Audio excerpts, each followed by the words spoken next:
I dropped out of college and now I'm the enemy of my parents because my brother got 2 degrees, but their mouths shut quickly when I showed them how much I earn. When I was 19, I became public enemy number 1 in my own family. I guess that's what happens when you don't live up to the golden standard set by your older brother.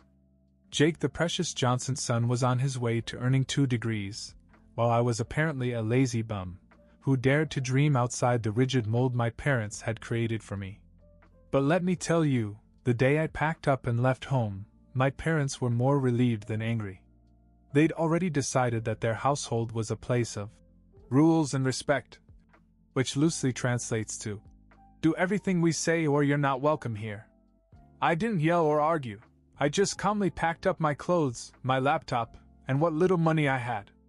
Before I left, I looked them both in the eye and said, "You might want to see a specialist about whatever's going on in your heads, because kicking your kid out because he's not a clone of his brother? That's unhinged."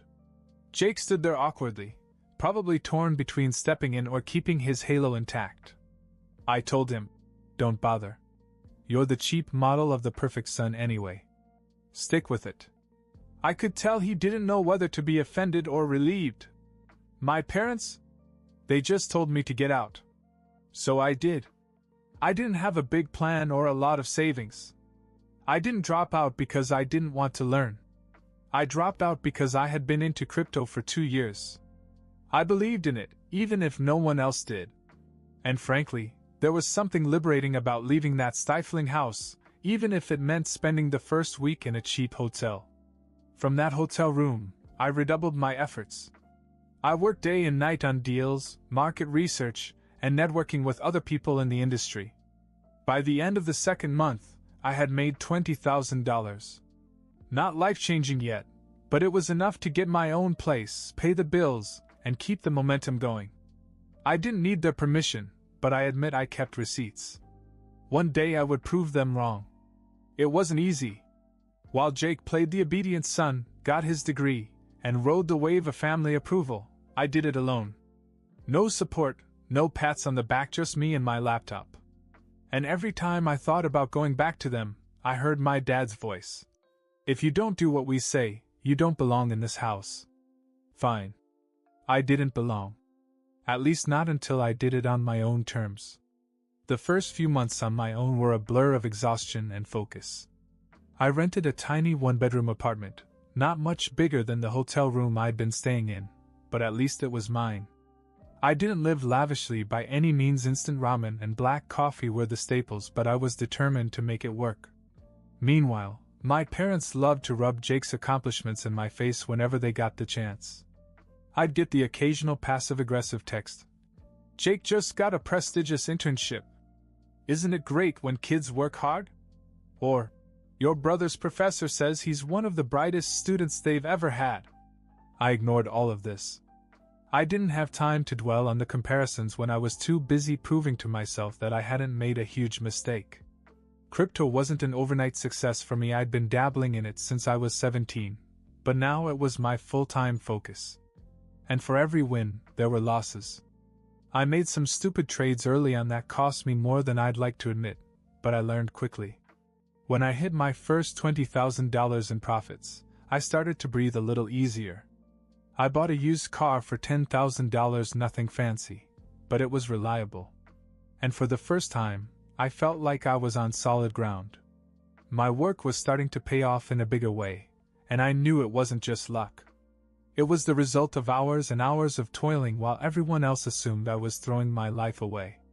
The first time I visited my parents after I left, I could tell they weren't sure what to expect. My dad sat in his usual spot at the head of the table, reading the paper like it was still 1995. My mother was in the kitchen, cooking dinner. Jake was there, too, looking his usual polished self, fresh haircut, pressed shirt, probably ready to remind everyone how he single-handedly kept the Johnson name in good standing. They asked me how I'd been, though I could tell they weren't really interested in the answer. I decided to throw them a curveball. I pulled out my phone and showed them my income over the past few months. It wasn't bragging, it was a silent mic drop. Their mouths literally dropped open. My dad asked, "Wait, this is real?" Jake sat there trying to act unimpressed, but I could see the gears turning in his head. My mom was quick to switch tones, going from dismissive to overly sweet in a matter of seconds. "That's wonderful, honey! We always knew you'd figure it out." "Sure you did." Then came the kicker. My dad leaned back in his chair and said, "Well, now that you're doing so well, maybe you can help us out a little. Your brother's rent is expensive, and it's been hard to keep up." I almost laughed out loud. After all these years of being told I wasn't good enough, now they wanted my help? I looked at Jake, who suddenly looked like he wanted to disappear into his seat. I told them I'd think about it, not because I felt obligated, but because I wanted to prove a point. They'd written me off as the family's failure, but here I was, the so-called loser, now in a position to help them. It wasn't about the money, it was about reminding them that maybe, just maybe, they didn't have it all figured out. I didn't immediately agree to help them. I told them I'd think about it and left it at that. After dinner, I got back in my car, drove home, and couldn't help but laugh. The irony of it all was almost too much to bear. For years they'd looked down on me. Now I was their best chance to get out of a financial mess they'd never even mentioned.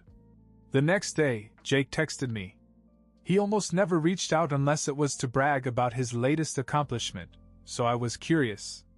He wanted to get coffee and talk. I agreed, thinking it would be interesting to hear what he had to say.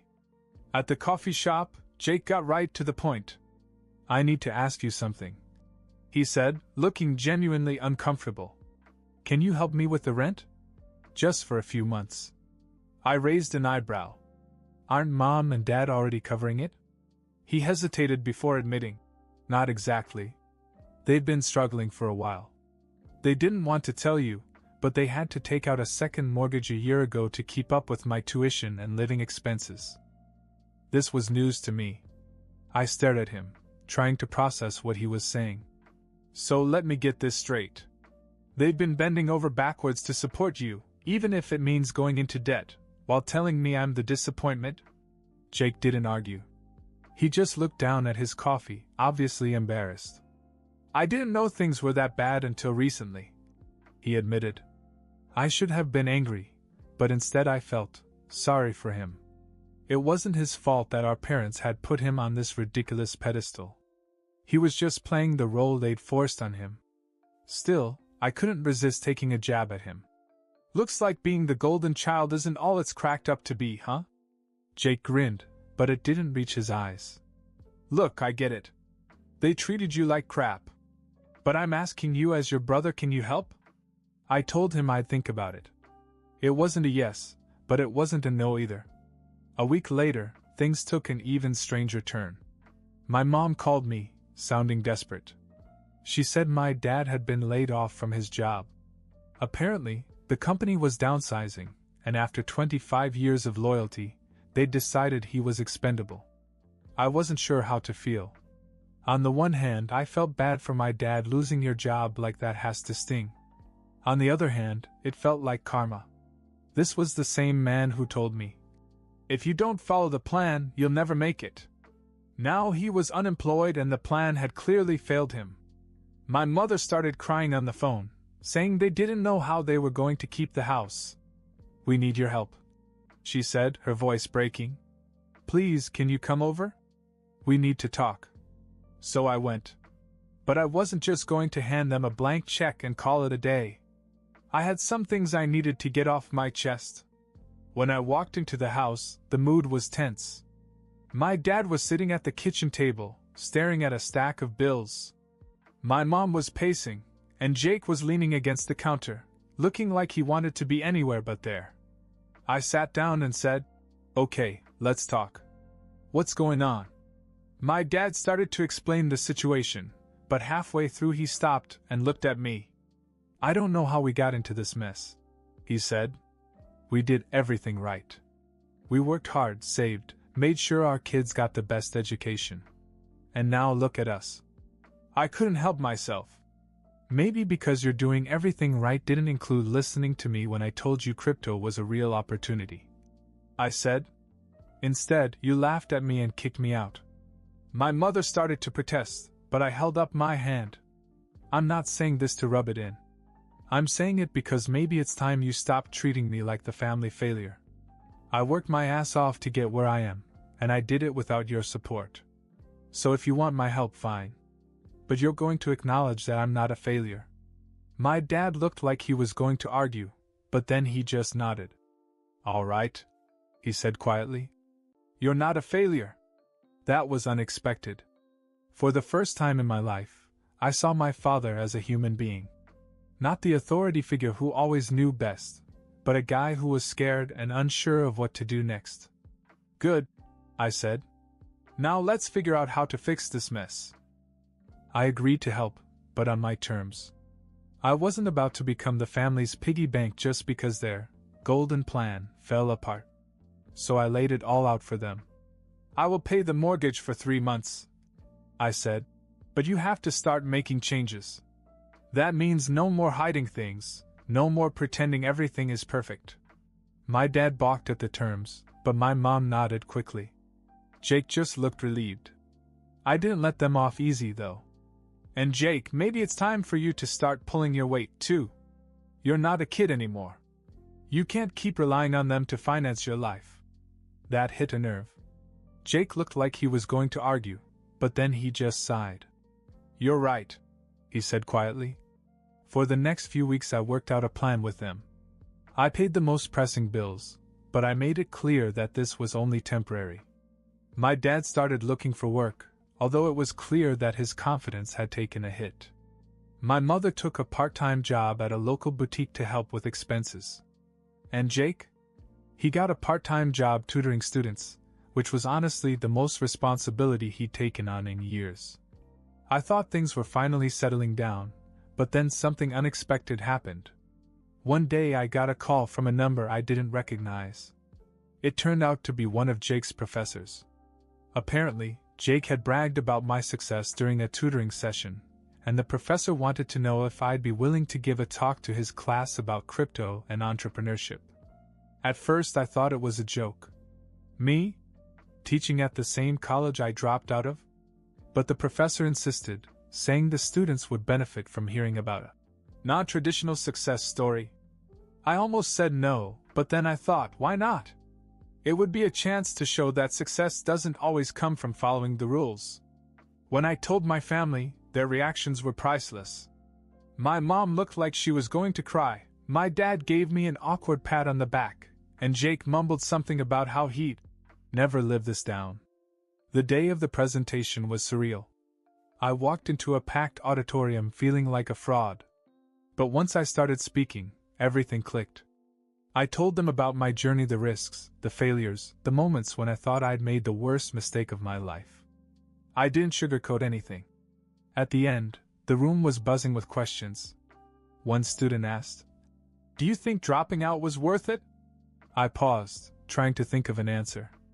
It wasn't about dropping out, I said. It was about betting on myself. You don't have to drop out to do that. But if you're going to take a chance, make sure it's one you're willing to work your ass off to make pay off. The applause at the end was loud enough to make me a little emotional, not that I'd ever admit it. My phone exploded with messages that night. Some were from students thanking me for the talk, but the one that stood out was from my dad. It was short, just a few words. "I'm proud of you, son." I stared at it for a long time, not sure how to feel. My dad wasn't the type to throw out compliments, so I knew he hadn't written it lightly. The funny thing is, I didn't feel the need to respond. The message wasn't just for me, it was for him, too. A way to admit that maybe he'd been wrong.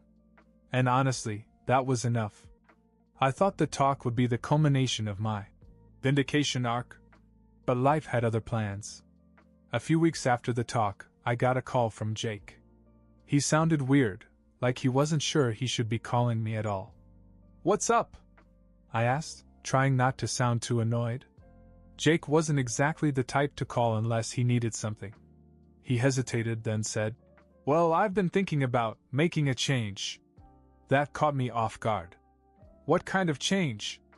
"I'm thinking about dropping one of my degrees," he said. "Or maybe both."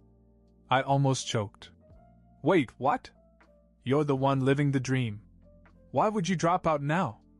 It's not my dream, he said softly. For a second I didn't know what to say. Jake had spent his whole life chasing the version of success our parents had set for him. Hearing him admit that he didn't want that anymore was like watching a glitch in the Matrix. All right, I finally said. What are you going to do instead? He sighed. I don't know. I just know I hate what I'm doing. I feel like I'm living someone else's life. I couldn't help but laugh a little. Welcome to my world, I said. Jake didn't laugh, but he didn't hang up either. Instead, he asked, how did you know what you wanted to do? I mean, with crypto and all? I thought for a minute. I didn't, I said honestly. I just knew what I didn't want to do, and I figured out the rest along the way. Jake was silent for a long time after that. I think I need to talk to Mom and Dad about this, he said finally. Good luck with that, I said, trying not to sound bitter. They're not exactly open-minded when it comes to life plans. I know, he said, but I can't keep doing this. A week later, I received a frantic phone call from my mother. Apparently, Jake had dropped the bombshell at dinner, and it had not gone well. My dad was furious, my mom was crying, and Jake had stormed out of the house. Can you talk to him? My mother pleaded. He won't return our calls. I debated whether or not to get involved. Jake wasn't a kid anymore. He could take care of himself. But something about the desperation in my mother's voice got to me. I found Jake at a bar near campus, sipping a drink and looking more miserable than I'd ever seen him. Rough night? I asked, sliding onto the stool next to him. You could say that, he muttered. We sat in silence for a while, and then he said, They don't get it. They think I'm throwing it all away. Dad called me ungrateful, said I'm wasting all the sacrifices they made for me. That sounds familiar, I said dryly. Jake actually managed a small smile at that. How did you handle it? I left, I said simply. It wasn't easy, but I knew I couldn't live my life for them. And neither could you. We talked for hours that night, and for the first time I saw a side of Jake I hadn't seen before. He wasn't the perfect son, or the golden child, or the one with all the answers. He was just a guy trying to figure out his life, just like the rest of us. At the end of the night, I told him, whatever you decide to do, just make sure it's what you want. Not what they want, not what I think, but what you really want. Jake nodded, and for the first time in a long time, he looked like he didn't have the weight of the world on his shoulders. The next morning I got a text message from him. Thanks for last night. I think I know what I have to do now. A month after Jake and I talked, things started to turn around. He dropped one of his majors and switched to something he actually cared about: urban planning. It surprised me at first, but seeing him passionate about it made sense. What was even more surprising was that our parents didn't completely lose it. My mom softened over time, and even my dad seemed to accept that Jake's decision wasn't the end of the world. Meanwhile, my business continued to grow. I moved into a better apartment, bought a car I actually loved, and started living the life I'd worked so hard for. With things finally stable, I decided to have my family over for dinner. When they arrived, they looked around my apartment in awe. My mom kept saying how proud she was, my dad nodded more than he spoke, and Jake gave me a quiet, approving grin. At dinner, my dad even raised his glass and admitted, "You proved me wrong, and I'm proud of you." It was weird to hear that, but in a good way. Afterwards, Jake pulled me aside and said, "I used to be jealous of you. You were always doing your own thing. I wish I'd had the guts to do it sooner." "You're doing it now," I told him. "That's what matters." As they left that night, I realized that we'd all changed. We weren't perfect, but for the first time it felt like we were on the same side. I'd bet on myself and won, and now my family finally saw it, too. A month after Jake and I talked, things started to turn around. He dropped one of his degrees and switched to something he actually cared about: urban planning. It surprised me at first, but seeing him passionate about it made sense. What was even more surprising was that our parents didn't completely lose it. My mom softened over time, and even my dad seemed to accept that Jake's decision wasn't the end of the world. Meanwhile, my business continued to grow. I moved into a better apartment, bought a car I actually loved, and started living the life I'd worked so hard for. With things finally stable, I decided to have my family over for dinner. When they arrived, they looked around my apartment in awe. My mom kept saying how proud she was, my dad nodded more than he spoke, and Jake gave me a quiet, approving grin.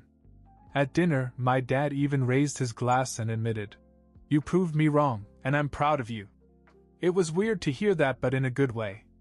Afterwards, Jake pulled me aside and said, "I used to be jealous of you. You were always doing your own thing. I wish I'd had the guts to do it sooner. You're doing it now." I told him. That's what matters. As they left that night, I realized that we'd all changed. We weren't perfect, but for the first time it felt like we were on the same side. I bet on myself and won, and now my family finally saw it, too. A week later, I got a text from Jake. "Thanks for everything. You've inspired me more than you know." I stared at it for a while and smiled. For years I had been the outcast, the failure, the one who didn't fit in. Now my family looked at me differently. And maybe, just maybe, we'd all ended up exactly where we needed to be.